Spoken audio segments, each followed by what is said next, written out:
So I made this lino cut and then cut it out and then pressed it into a slab of clay and then laid the clay into just a small plate. And then I'm going to try to center this and trim the edge. And then I'm going to try using that as a bisqueware for a mold to cast porcelain slip into. And then depending on how that works, I'm gonna glaze the inside of these deals and see how that looks. But for now, there we are. Hopefully making Christmas presents. It felt awkward. I've not done it in so long. I didn't even know it was possible for me to get like bad at basically playing with clay, because I did it a lot before and it just felt so natural. But here is hopefully how this came out. Wow, okay. So I pressed it into this little platter I made before.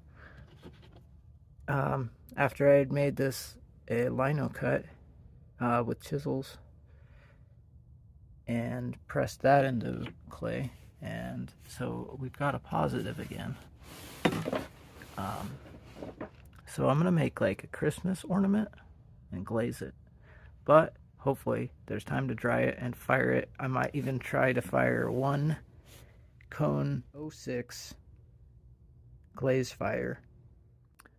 So far I put on some black glaze and then wiped it off almost completely so that it was just left in all the little grooves from the lino cut that was pressed into the clay.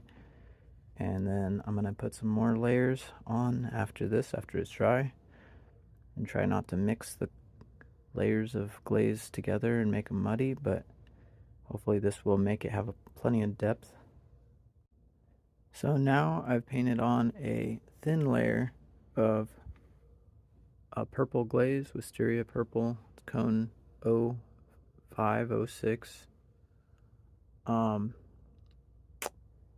And it's going to be a crazy looking bird because I'm going to put light blue on after that, but we'll see how it turns out when it's all done.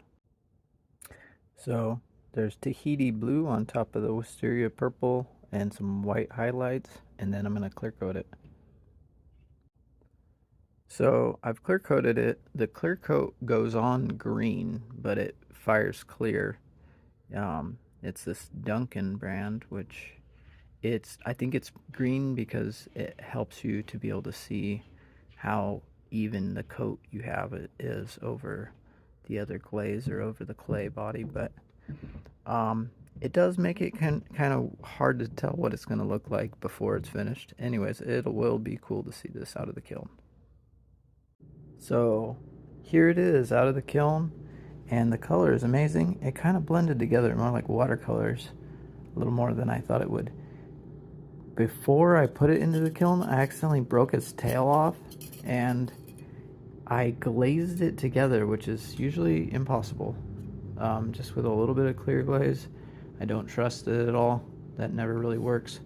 So I'm going to put some epoxy on the back side of it, and I might just paint the back side after that. I am not quite sure, but I just did my little AR and then like a thumbprint of glaze. So here it is. That is just really nice color.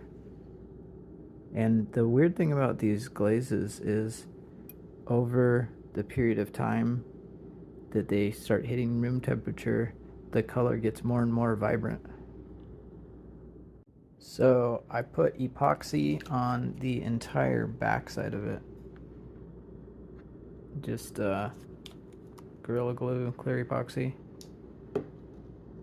So it looks a little, if I would have just put it in that one spot, it would have been kind of, the break would have been like kind of gross on the back. And now it's got a smooth surface to paint. And I don't know if I'm just going to paint it like one color, maybe put a piece of masking tape over my initials, and then paint it like a metallic dark green. So here it is. It's got this blue greenish blue metallic paint on the back over the epoxy, and some black around the edge.